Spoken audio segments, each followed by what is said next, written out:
Hello students, welcome to Vipin Sharma physics class and hope you're working very hard, enjoying physics now. तो आपको एक physics की कोशिश की जाती है कि अच्छे तरीके से आपको फिजिक्स दी जाए, एक सिंपल तरीके से जिसमें किसी भी तरह का कोई स्टंट टाइप ऑफ क्वेश्चंस ना हो। तो मेरा फोकस रहता है कि बोर्ड को, नीट को, जेई को फोकस करूं और सिलेबस से बाहर मत निकलूं। लेकिन मैंने एक ऑप्शन दी हुई है कि बच्चे मुझसे अपना कोई भी क्वेश्चन पूछ सकते हैं, मुझसे कुछ भी डाउट पूछ सकते हैं और वो जो डाउट होगा वो मैं एक्स्ट्रा में लूंगा। कई बार आपका जो डाउट होता है वो एक आपकी अंदर की क्यूरियोसिटी होती है जो कि टीचर को सुननी चाहिए। आप क्या पूछना चाहते हैं, टीचर से क्या समझना चाहते हैं, आपके मन के अंदर बहुत सारे क्वेश्चन होते हैं। कई बार हम टीचर से खुल के बात नहीं कर सकते। कई बार ऐसा भी होता है कि हम टीचर से क्वेश्चन पूछना चाहते हैं लेकिन आउट ऑफ मल्टीपल रीजंस हम टीचर को अपना प्रॉब्लम नहीं रिपोर्ट कर सकते। तो बच्चे मुझसे काफी अटैच रहते हैं, प्यार करते हैं, तो मुझे बहुत क्वेश्चंस पूछते रहते हैं। तो एक क्वेश्चन मैं सभी तो नहीं ले पाता लेकिन मैं जरूर लूंगा, कोशिश होगी कि सभी के डाउट्स लूं। एक क्वेश्चन है, एक आईडी से आया है, नवल राणा जी की आईडी है, वहां से ये क्वेश्चन आया है लेकिन बच्चे ने अपना नाम मेंशन नहीं किया है, XYZ लिखा है। मैं सबसे पहले बच्चे का ये पढ़ के सुनाता हूँ। ये हमारे पास यूट्यूब ने एक अपॉर्चुनिटी दिया Y2 स्टूडियो। तो Y2 स्टूडियो से हमें पूरा पता चलता है कि क्योंकि हमारा जो चैनल है उसमें 2,70,000 और 80,000 प्लस व्यूअर्स हैं और 3,000 प्लस सब्सक्राइबर्स। तो यूट्यूब हमें एम्पावर करता है टू नो द क्वेश्चंस, कौन पूछता है कौन नहीं। तो मैं पहले क्वेश्चन पढ़ के सुनाता हूं बच्चे का। नमस्ते सर, मेरे 3 क्वेश्चंस हैं, इनको बता दीजिए sir. Speed distance upon time होता है, मैं लिखूंगा भी साथ साथ, ठीक। Speed distance upon time formula होता है। तो speed is directly proportional to distance. तो स्पीड, बच्चे का क्वेश्चन है ये, मैं अभी कुछ नहीं कर रहा, is directly proportional to distance में शॉर्ट डाल रहा हूं, DIST, distance. And speed is inversely proportional to time, right.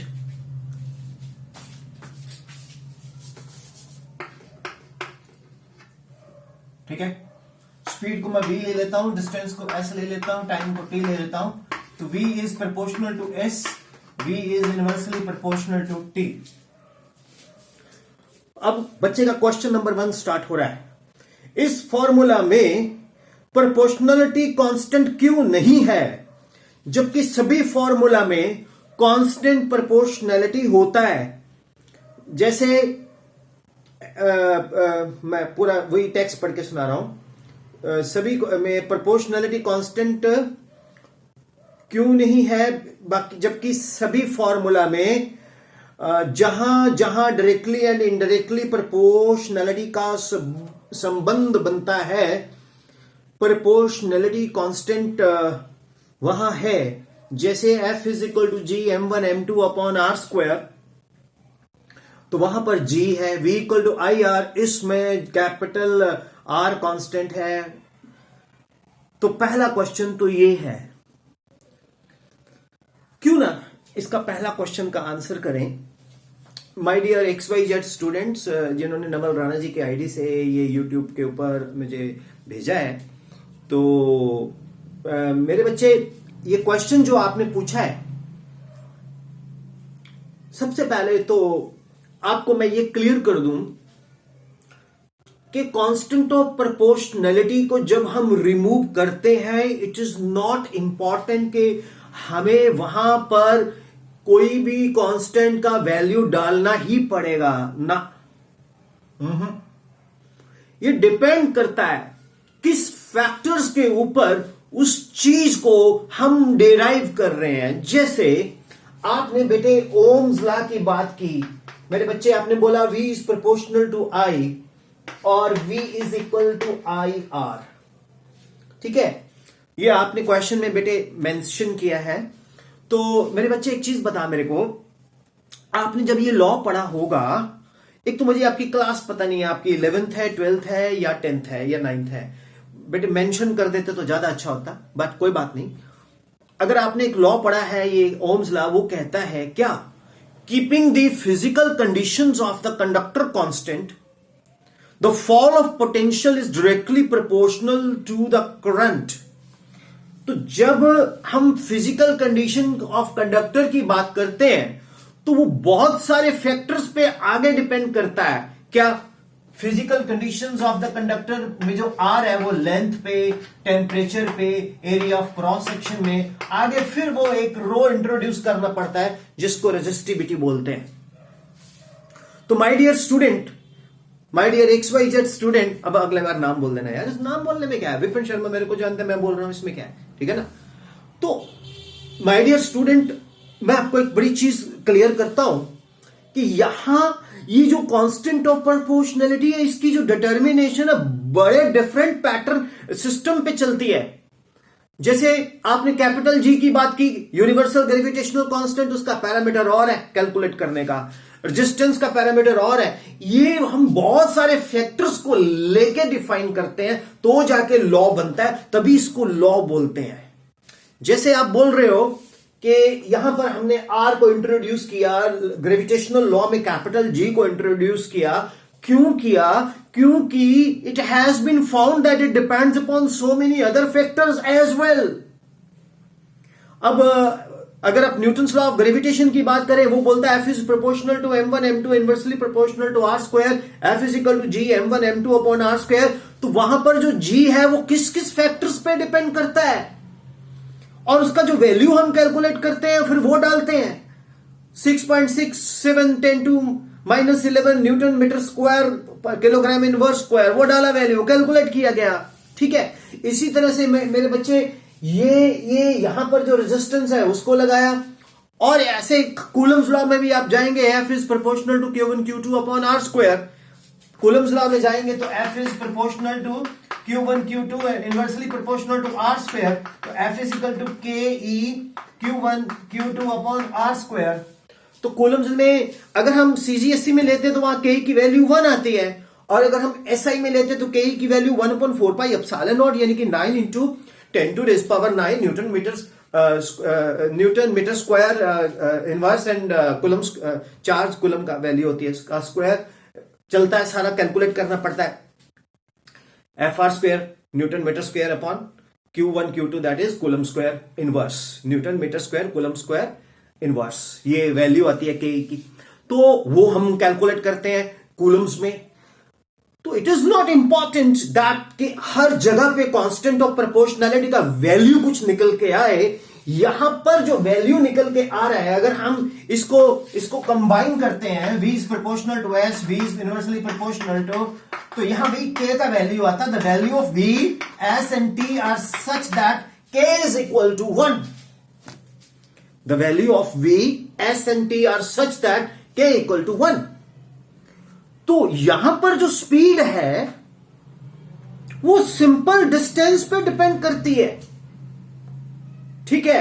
अब डिस्टेंस पे डिपेंड करती है ना, डिस्टेंस का कोई टेम्परेचर फैक्टर आता है ना कोई और फैक्टर आता है, सिंपल डिस्टेंस पे और टाइम पे। ओके, तो जितना एक गिवन डिस्टेंस 1 मीटर है, या मान लीजिए गिवन डिस्टेंस 1 किलोमीटर है, तो 1 किलोमीटर डिस्टेंस अगर आप ट्रेवल कर रहे हो 3 मिनट्स में, या उसी डिस्टेंस को आप ट्रेवल कर रहे हो 1 मिनट में, तो आपका स्पीड बढ़ जाएगा जब आप उसको 1 मिनट में करोगे, और अगर आप उसको 3 मिनट्स में करोगे या 5 मिनट्स में करोगे तो आपका स्पीड डिक्रीज हो जाएगा। तो स्पीड क्या है, distance covered at the rate of time, distance covered at the rate of time, that's it. तो बेटे एक तो ये तुम्हारा क्वेश्चन का फर्स्ट पार्ट था जो अब मैंने ट्राई किया है आंसर करने का। अब मैं क्वेश्चन नंबर 2 पे जाता हूं। स्पीड एक रेशो है डिस्टेंस और टाइम का, तो फॉर्मूला इस प्रकार भी बन सकता, मैं थोड़ा मजाक में बोलता हूं, फॉर्मूला इस प्रकार भी बन सकता था, speed is equal to time upon distance. वाह मेरा बच्चा, लव यू। ये मेरा बच्चा बोल रहा है कि स्पीड ऐसे भी बन सकता था, v is equal to T upon S. भाई मेरे, पहली बात तो यह है, जब हम किसी लॉ को डिफाइन करते हैं, किसी डेफिनेशन को डिफाइन करते हैं, तो उसको हम किसी नंबर ऑफ रीजंस, फैक्टर्स को लेके फिर डिफाइन करते हैं। ठीक है। अब मान लीजिए मेरा होम टाउन पटियाला है और मैंने जाना है चंडीगढ़, जो कि एक 50 मिनट्स का ड्राइव है। ठीक है। तो पटियाला टू चंडीगढ़ मान लीजिए 60 किलोमीटर है और वो 50 मिनट्स में मैं ट्रेवल कर लेता हूं या 1 आवर में ट्रेवल कर लेता हूं।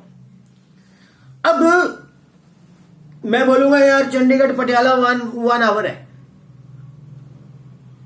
ठीक है ना। एक बंदा बोलेगा चंडीगढ़ पटियाला 1 आवर है, मैं बोलूंगा यस। दूसरा बंदा बोलेगा ओके यार चंडीगढ़ पटियाला 60 किलोमीटर है। वो बोलेगा यार 60 किलोमीटर तो फिक्स है, 1 आवर फिक्स नहीं है। आप 60 किलोमीटर को अगर आप बाय एयर जा रहे हो तो आप 5 मिनट्स में या 10 मिनट्स में कवर कर लेते हो, तो पटियाला से 10 मिनट में आप चंडीगढ़ पहुंच गए। ओके, तो अब क्या बोलेंगे हम कि चंडीगढ़ नजदीक आ गया। चंडीगढ़ का जो डिस्टेंस है वो तो 60 किलोमीटर ही है, station A and station B का डिस्टेंस तो 60 किलोमीटर ही है। टाइम वेरी कर सकता है लेकिन डिस्टेंस नहीं वेरी कर सकता। अब टाइम वेरी कर सकता है, डिस्टेंस वेरी नहीं कर सकता। डिस्टेंस अगर कम टाइम में ट्रेवल करेंगे हम बोलेंगे तेज आया, डिस्टेंस हम ज्यादा टाइम में ट्रेवल करेंगे हम बोलेंगे स्लो आया। तो स्पीड का जो रिलेशन है वो डिस्टेंस एंड टाइम रेशियो है, ना कि टाइम टू डिस्टेंस रेशियो है। दूसरी चीज, इसकी डेफिनेशन ही बदल जाएगी। स्पीड का जो यूनिट है वो मीटर पर सेकेंड या किलोमीटर पर आवर है, तो फिर सेकंड अपॉन मीटर हो जाएगा, ये पॉसिबल ही नहीं है। और आपको अंदर ये बात बताएं, डिस्टेंस को तो हम जानते हैं मिस्टर XYZ स्टूडेंट, टाइम को नहीं जानते हैं बॉस। आज तक कोई माई का लाल, कोई माई की लाली टाइम नहीं डिफाइन कर सका। टाइम को हम बोलते हैं time is what the clock reads. इसलिए हम बेसिक डेफिनेशंस को चेंज नहीं कर सकते, इसलिए ये डिस्टेंस अपॉन टाइम ही रहेगा, ना कि टाइम अपॉन डिस्टेंस रहेगा। डिस्टेंस एक फिक्स वैल्यू है, टाइम एक फिक्स वैल्यू नहीं है। मोर ओवर डिस्टेंस को हम जानते हैं, टाइम को नहीं जानते। जिस दिन टाइम को कोई जानेगा मेरे को जरूर बताना, ठीक, ऑनर करूंगा मैं उसको। अब आपका question number 3, speed distance upon time होता है मगर यही क्यों होता है? मेरा मतलब है speed equal to distance into time क्यों नहीं होता? डिस्टेंस माइनस टाइम क्यों नहीं होता? डिस्टेंस प्लस टाइम नहीं क्यों नहीं होता? ये साहब बोलते हैं कि स्पीड एस अपॉन टी ही होता है, टी अपॉन एस नहीं होता, एस प्लस टी नहीं होता, एस माइनस टी नहीं होता। पहली बात तो मैं आपको बताऊं, v कौन है? v है स्पीड। तो ये कभी भी s प्लस टी नहीं हो सकता, क्योंकि डायमेंशन जो लेफ्ट हैंड साइड की फिजिकल क्वांटिटी की है वही राइट हैंड साइड की होनी चाहिए। लेफ्ट हैंड साइड की जो डायमेंशन है वो l अपॉन टी है, तो इधर भी l अपॉन टी है, ये खाली l है, ये t है। और दूसरी चीज है, डिस्टेंस को आप टाइम में ऐड नहीं कर सकते, डिस्टेंस को टाइम से सब्ट्रैक्ट नहीं कर सकते, डिवाइड कर सकते हैं। Like physical quantities with similar dimensions can be added और subtracted but can not be dislike. नहीं, आप टाइम को मास के साथ नहीं ऐड कर सकते, ठीक है। तो डियर स्टूडेंट्स, जो आपका क्वेश्चन है वो सर माथे पे मैं रिस्पेक्ट करता हूं। होता क्या है मेरे बच्चे, जब हम इस तरह का क्वेश्चंस क्लास में पूछते हैं या कहीं भी पूछते हैं, कुछ टीचर्स इसको अप्रिशिएट करते हैं, कुछ टीचर इसको डिस्करेज करते हैं। मैं नहीं डिस्करेज करता। मैं आपको एक इंटरेस्टिंग बात बताता हूं। एक लड़का, मैं दारना घाट DAV अंबुजा स्कूल है वहां लेक्चर देने गया तो एक लड़के ने मुझे बहुत क्वेश्चन पूछे, तो मुझे बच्चे बोलते सर ये बहुत क्वेश्चन पूछता है। मैंने कहा अच्छी बात है, जितना बच्चा मुझसे क्वेश्चन पूछेगा, एक तो मेरे को भी अच्छा लगेगा, मैं भी एक्टिव हो जाऊंगा, मेरी भी नॉलेज में एडिशन होगा। दूसरा, वो बच्चा कहते सर इसके नंबर तो आते नहीं। मैंने कहा कोई बात नहीं, लेकिन आपको बताएं चिल्ड्रन साइंस कॉन्फ्रेंस में उसको फर्स्ट प्राइज मिला। सो मेरे बच्चे, मैंने कोशिश की है दिल से तुम्हारे क्वेश्चन को आंसर करने की। आप इसको सुनना, देखना, और फिर मेरे को आप चाहो तो व्हाट्सएप कर सकते हो 9814121996। करेक्ट। सो मैं इसको अपलोड करने जा रहा हूं और ये आपका डाउट आपके सामने आने जा रहा है। ठीक है, कोशिश की है मैंने क्लियर करने की, फिर भी गुंजाइश होती है तो आप मुझे फिर बताना, मैं फिर आंसर करूंगा। और भी अच्छे क्वेश्चंस हो आप मुझसे पूछ सकते हो। This is a good question, I like this question. ठीक है, God bless you, love you. एक चीज, Vipin Sharma physics channel 9th to 12th वाले बच्चों के लिए है, और मैं सीबीएसई सिलेबस को फोकस करता हूं और स्टेट बोर्ड बच्चों को फोकस करता हूं। Punjab, Haryana, Himachal, Delhi, what ever the state board और सीबीएसई बोर्ड और आईसीएसई बोर्ड इवन आल्सो चलेगा। तो आप अपने इस चैनल के बारे में बता सकते हैं। ये चैनल बिल्कुल भी कोई फीस चार्ज नहीं करता, और मेरी कोशिश होती है कि मैं आपको बेस्ट से बेस्ट देने की कोशिश करूं, और जो आता है मैं आपको जरूर बताऊंगा। Love you all, work very hard, stay healthy, stay blessed. ठीक है, और भी आप पूछते जाइए अपने नाम के साथ, बाय मिस्टर XYZ, बट आपके आईडी पे नवल राणा आ रहा है। Okay, if you are mister Rana then God bless you my child, love you, keep it up, keep on asking questions. अरे आप ही में एपीजे अब्दुल कलाम, आप ही में डॉक्टर मनमोहन सिंह, आप ही में सीवी रामन बैठे हैं भैया। मेरे देश के बच्चे मुझसे नहीं क्वेश्चन पूछेंगे तो किससे पूछेंगे? Bye bye, thank you, hope I tried my best. Thank you.